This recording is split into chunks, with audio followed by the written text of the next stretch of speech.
இன்றைக்கி நம்ம பண்ண போகிறது பிரண்டை தோசை. வாங்க அதை எப்படி பண்ணுறதுன்னு பார்க்கலாம். தேவையான பொருட்கள் நான் புழுங்கரிசி காப்படி எடுத்திருக்கேன். உளுந்து வந்து இந்த இதால் 15 கிராம் எடுத்திருக்கேன். வெந்தயம் வந்து 15 கிராம், அதாவது ஒரு 10-15 போட்டுக்கலாம், அந்த அளவுக்கு எடுத்திருக்கேன். இது வந்து பிரண்டையை வந்து இந்த ஓரம்லாம் ரொம்ப ஷார்ப்பாக இருக்கும், அதெல்லாம் நான் செத்தி எடுத்து வச்சுருக்கேன். கை வைக்கும் போது பார்த்து இது பண்ணுங்கள், ஏன்னா அது ரொம்ப அரிக்கும். கை ஃபுல்லாக படாமல் அளவுக்கு பார்த்து அதை சுத்தம் பண்ணணும். இப்போ வாங்க இதெல்லாம் எப்படி அரைக்கிறதுன்னு பார்க்கலாம்.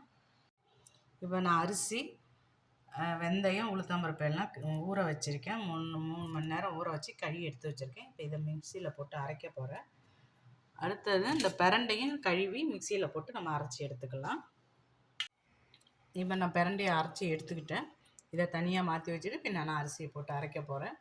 நீங்கள் குவாலிட்டி நிறையா போட்டிங்கன்னா பிரண்டையை வந்து ஒரு நடை நீங்கள் மிக்சியில் அடிச்சிட்டு பின்ன கிரைண்டரில் போட்டு அரைக்கலாம். இப்போ மாவெல்லாம் நம்ம பிரண்டை மாவும் சேர்த்து அரைச்சாச்சு, அரிசி ஊற வச்சுருந்ததை. இப்போ இதுக்கு தேவையான அளவு உப்பு போட்டுக்கலாம்.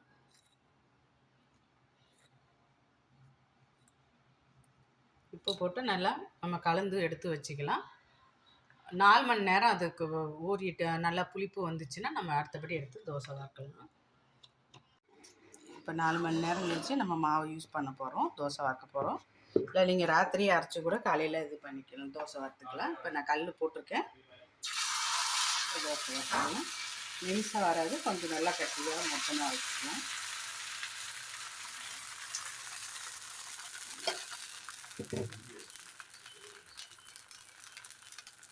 இது கொஞ்சம் வெந்தோடனே 2 பக்கமும் திருப்பி போட்டு நம்ம எடுத்துக்கலாம். பிரண்டை தோசை ரெடி ஆகிடுச்சு.